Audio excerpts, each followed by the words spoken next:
Live from our 7 Tasmania studios, your nightly news with Joe Palmer begins now.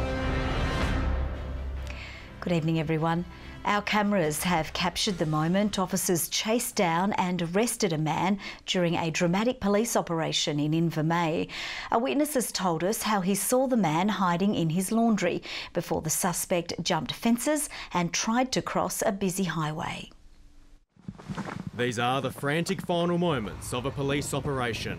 A fleeing suspect leads officers onto a 4-lane highway. Seeing the oncoming cars, he doubles back. Police keep up the chase and corner him in a front yard. With nowhere left to run, he drops to the ground and police make their arrest. The operation now over, he's led to a waiting vehicle. What are you doing? What are you doing? It all started just before midday. Police surrounded a block of houses in Invermay, searched cars as they tried to leave and combed through a scrap metal site for the suspect. He was hiding in an outdoor laundry. Backyard 43 apparently. Backyard 43. This man opened the door to see the suspect looking back at him. Door opened and he comes out and goes, shh. So I went back inside. His tip-off helped police locate the man and make their arrest. When I went out the front, he must have come straight out and thought, well, he's going to tell him. And then he jumped the fence. Adding to the drama, 2 drivers on the highway had a prang when the man was being taken into custody. Police say the 30-year-old is known to them and today's arrest forms part of an ongoing investigation. Tom Johnson, 7 Tasmania News. Tasmanian firefighters are facing a bad combination of weather, with dry thunderstorms rolling over the state as temperatures soar into the high 30s. More than 3,000 lightning strikes have hit, triggering several spot fires. Our reporter Michelle Wisby joins us now live from Bothwell. Michelle, good evening. How are authorities responding to the threat there in the Central Highlands? Joe, we've seen a number of water-bombing helicopters taking off and landing here in Bothwell today as crews continue to fight fires across the Central Highlands. Now, these choppers are key in spotting any fires that may have popped up from these dry lightning strikes. It's still very warm out here at the moment, and just in the last half hour or so, the wind has really started to pick up. Just nearby at Ooze, it recorded the state's hottest temperature today at 37 degrees. Let's take a closer look at the fire situation now. With temperatures soaring in the Central Highlands, fire crews were on alert, turning the Bothwell Oval into a base for helicopters ready to put out spot fires. We've got several aircraft up here picking out all the potential fires and smoke columns that are producing as the dry weather continues throughout the day. This was the danger today. Recorded at Westbury, this is one of a system of dry thunderstorms rolling over parts of Tasmania today, bringing little to no rain but delivering lightning capable of sparking fires. At the moment we've got quite warm temperatures, we've got low relative humidities and dry lightning strikes, so it's not a good recipe. We've had a big band of lightning strikes that have come through the Central Plateau, the Midlands, Central Midlands, and even across to, I do believe we've got fires on Maria Island at this stage, caused all by dry lightning. More than 3,000 lightning strikes estimated in the last 2 days. Crews taking to the air to spot smoke rising from any ignitions. Fires triggered in central districts, the Northern Midlands and the East Coast. We've got some airs resources dedicated to going and looking at those. We've got fire crews attending some of those fires as we speak. Concerning conditions likely to continue, with parts of the state classified by the Weather Bureau as experiencing a severe heat wave. Obviously a lot of warm weather coming for the rest of the week, so that's going to keep us busy, and possibly more lightning strikes throughout the rest of the week. And Michelle, do we know what fire alerts have been issued? Well, Joe, just this afternoon we've heard that a fire at the Douglas Apsley National Park on the east coast has been escalated to an advice level. Authorities now warning tourists to avoid the area. We also have these 2 fires at Maria Island, which have closed some tracks in the area. One more thing to remember is that it can take several days between a lightning strike and when a fire actually starts. So, Joe, everyone is now being urged to remain vigilant. Yeah, absolutely. Thank you very much for that report, Michelle. Michelle Wisby joining us there from Bothwell. The Royal Hobart Hospital has experienced added pressure after 2 of the city's private hospitals stopped taking ambulance patients. Hobart Private and Calvary Hospital confirmed they limited admissions after an increase in presentations at Calvary and limited nurse availability at the private. The Health Minister says the restrictions place a significant strain on the public system. It does have an impact, and it's not fair on the Royal Hobart Hospital when it has to carry the workload that would ordinarily have been shared around 3 emergency departments. Walk-in patients were still accepted by both facilities overnight. The bypass has been lifted at Calvary but is still in place at the private. With several harvesting weeks to go, those working in the state's opioid industry say they're looking forward to breathing a long-awaited sigh of relief, the season being referred to as Tasmania's best in over a decade.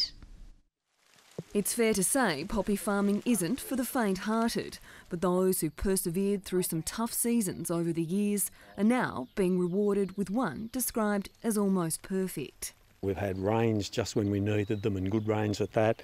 We've had long sunlit days, warm, and we only hope now it continues till the end of February. And in an industry worth in excess of $100 million to Tasmania, the sigh of relief will be felt statewide. It's benefited every crop and enterprise virtually over nearly all of the growing areas in Tasmania. The east coast has been very dry, of course, and continued to be, but the major crop growing areas have done very well. The positives of such a poppy season, providing weather conditions continue to play along, will likely be felt for months. Probably something like 1,000 farmers in the state growing poppies. Nearly all of them would employ someone. They're buying goods, they're using energy and fuel and fertiliser. The flow on is enormous. Poppy industry in Tasmania is just a fantastic contributor to the overall economy. Tasmania is currently the most productive poppy producer in the world, with the state's supply meeting 50% of global demand. There's nothing like seeing the harvest begin, but the real pleasure comes when the last truck goes out of the paddock and it's all over, and then you can say it's been a perfect season. And a season like this is one out of the box, really. Jessie Gilmore, 7 Tasmania News. 2 special police recruits will soon hit the pavement across the state after undergoing some gruelling training. The Labradors playing a vital supporting role in stamping out crime within our community. Out on the beat meet Olsen and Quinn, Tasmania Police's freshest new blood. They're not your average Labrador puppies though. These 2 are trained to detect threats to our community, including firearms and explosives. They just have particularly good noses. Yeah, in this type of work.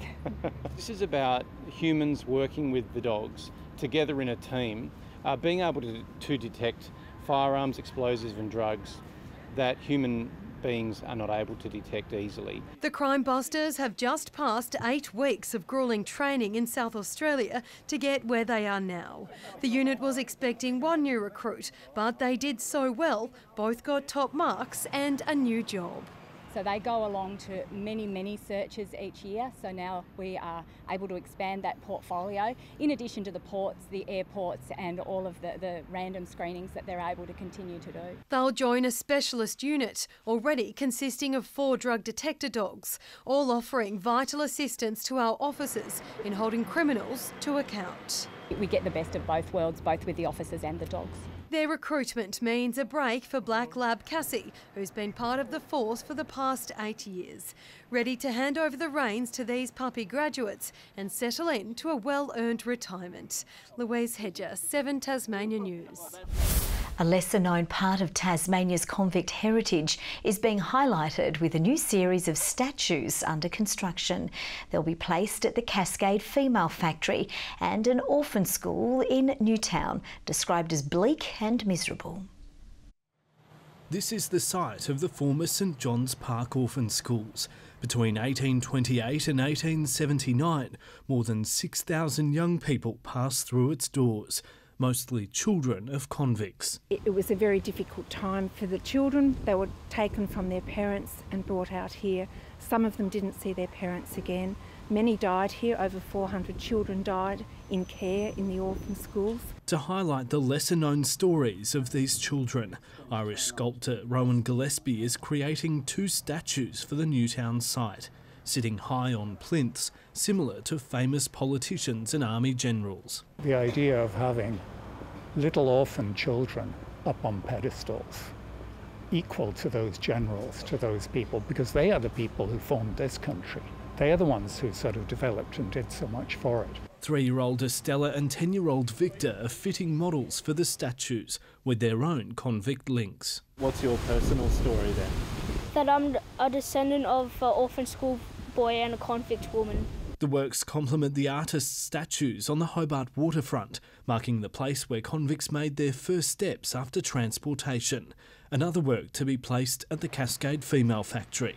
We hope to create a heritage tourism excursion, I guess, which will link the statues. The project helped with $100,000 from the federal government. Michael Breen, 7 Tasmania News.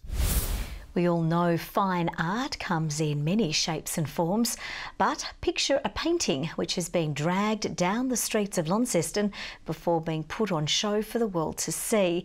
That's what one artist is offering at this year's Mona Foma, and she says her work attracts global interest. Is this a Mona masterpiece or just a corrupted canvas? Mona Foma's very own drag queen can be frighteningly good or just plain frightening.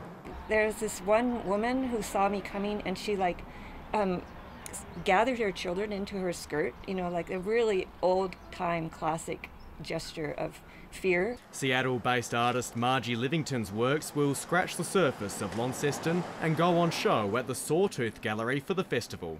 I'm trying to always push myself as a painter. Margie has made around 30 pieces of asphalt art just like this one in places all around the world. And apparently there's a market for it. Do you ever sell them? Oh yeah. How much do they fetch? A lot, actually. Painting like this, probably $7,000 US. When it comes to making an entrance, look no further than Dylan Kirkhope. He lights up the program after dark. Bringing sounds and performance from all over the world, as well as lots of local performers. And to finish off a day in this wacky world, a very Foma froth. Lonnie Longneck Lager, specially brewed for local tastes. I've been in the industry for over 13 years as a brewer now, so when you have to design a beer like this, you kind of draw on some of the experiences you've had. You get to sort of put it together, just like a jigsaw puzzle. Tom Johnson, 7 Tasmania News. A recent, rather quaint addition to the town of Westbury is gaining international attention. The family-run Green Door Cafe turning heads, not only for its Irish theme, but also its Italian flavour. At number 47 William Street, Westbury, you'll certainly find a few surprises. This building was built by an Irish couple, William and Mary O'Neill. So we thought, let's do something Irish and bring back some of that beautiful Irish flavour and history back to Westbury and bring some more tourists into Westbury. And bring the tourists they have. In fact, the family-operated business, which only opened in November, is run off its feet. Their self-taught barista attracting attention not only from visiting mainlanders, but all the way from Italy. Their coffee supplier shocked to learn the man on the tools has only been making coffee for several weeks. They've been inundated by phone calls in their Melbourne depot and Italy from customers saying it's the best coffee they've ever had and where can we get this coffee from, and the little man in Italy said, where's this Green Door place in Tasmania? And the man of the moment is quick to deflect the attention. I love the science behind making coffee, and it's always a challenge to make sure you're getting it right and make sure the customer's happy. Alex, formerly from a defence background, has been invited by the coffee company to make the trip to Italy to study with them. To be able to see how they make it through from their harvesting to processing everything, great to just further my experience doing that. A journey that will no doubt further impress customers. It feels really good, the food's really good, and backed up by great coffee at the end. I think this is probably one of the nicer cafes we've seen in Tasmania, certainly. And with all the produce locally sourced and meals made in the kitchen, it really is a family affair and a true labour of love, helping to put Westbury on the global stage. Jessie Gilmore, 7 Tasmania News. Hobart Hurricanes man of the moment, Darcy Short, has fallen just shy of an incredible BBL century after being robbed of a boundary from the umpire. But it wasn't enough to sour another man of the match performance as the Canes' impressive season continued.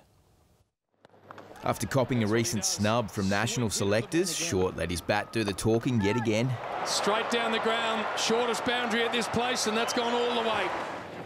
Matthew Wade paying Melbourne's attack the same courtesy before dodging a bullet.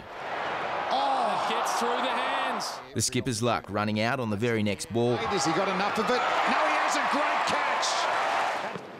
But there was no stopping Short as he belted his way towards a ton. The umpire not helping matters by calling this a leg by, the replay telling the real story. Of course it is. Straight off the bat. No, he's been robbed of a boundary. Short falling just 4 runs shy of the milestone to help the visitors along to a 185-run total. It's part of the game. Umpire's got to make a decision, and that was the decision he made, so I can't get angry at him, but yeah, 96 is better than getting a duck, so. Young quick Riley Meredith starring with the ball, taking 4 scalps for the night. Johan Botha and Jofra Archer claiming 2 apiece. Liam Bowe lending a helping hand by dismissing himself. Let's have a look at the setup with the grey nicks. Yeah, he's cut the stumps. Oh, no. He's cut the zing bars. You can't be doing that. There's late cuts and there's very late cuts. Oh, the whiz. Come on, Wiz. You cannot be doing that. The Canes commanding top spot on the ladder with the 59-run win. Archer celebrating with his own version of a victory lap. Looks like he's been on that before. Knows exactly what he's doing. Confidence is high in the group, and we know our plans, and we keep sticking it to it, and it keeps working. And all the boys are around each other and just want to do well for each other, so it's good. The side fly out to Perth next to take on the Scorchers on Friday night. Good evening. Some strange weather today as a band of cloud with embedded thunderstorms across the state. A bit of action here near Westbury. We must thank Josh, our trainee cameraman, for that shot today. We also had sea fog over parts of the north coast, but sunny for most of the state. Hobart 28, Launceston 31, Burnie 23 and Devonport 25. Ooze recorded 34 prior to 3 p.m, but then reached 37 degrees during the next hour. Bushy Park and Ooze 34, Campania and Maydena 32, Lyawini 31, Grove, Scottsdale and Fingal all on 30, Flinders Island 28 today, Friendly Beaches 27, Strawn 26 and St Helens 25, King Island a top of 24. And temperatures are still warm around the state at the moment. Now here's that band of cloud that drifted across the state today from east to west, and once the cloud cleared we had fine but hazy conditions. Another cloud feature extends from central Western Australia through the Bight, with more over South Australia and Victoria. Thunderstorms continue over the far north of the nation. Tomorrow the high sits over the Tasman Sea, the front and trough east of Tasmania as a high moves our way. The complex area of low pressure with numerous troughs affect western, central and northern Australia. Southwest to southeasterly winds tomorrow, mostly 10 to 20 knots over the waters, however more westerly over the north before becoming variable at 15 knots later. Mostly sunny for Hobart, 23 tomorrow, 26 for Geeveston, Bothwell fine and 28 degrees. Launceston, a hot day, mostly sunny, 31 the top, 24 the high for Devonport, hot and sunny for Cressy and 32 expected. Burnie, mostly sunny and 27, early drizzle for Strawn, 22 the top and partly cloudy for Curry on King Island, 22 also. St Helens a light shower and 22 also the top for Swansea, Orford 23 degrees. Extreme UV again tomorrow, higher readings expected over the north and west. On Thursday, isolated showers mainly in the morning and early afternoon, warm to hot for some. Rain extending to most parts on Friday, contracting to the northeast in the evening. And on Saturday, showers over the west and far south, mostly fine and sunny elsewhere. Sunny in Perth tomorrow, another hot day in Adelaide, partly cloudy in Melbourne, fine, warm and sunny weather for Canberra, Sydney and Brisbane. Mostly sunny and 24 in Hobart at the moment, 26 in Launceston and partly cloudy in Devonport and 19 degrees. That's the way it is right now, Jo. Okay, thanks so much for that, Merv. That's all from the team. We'll see you with updates a little later. Bye-bye.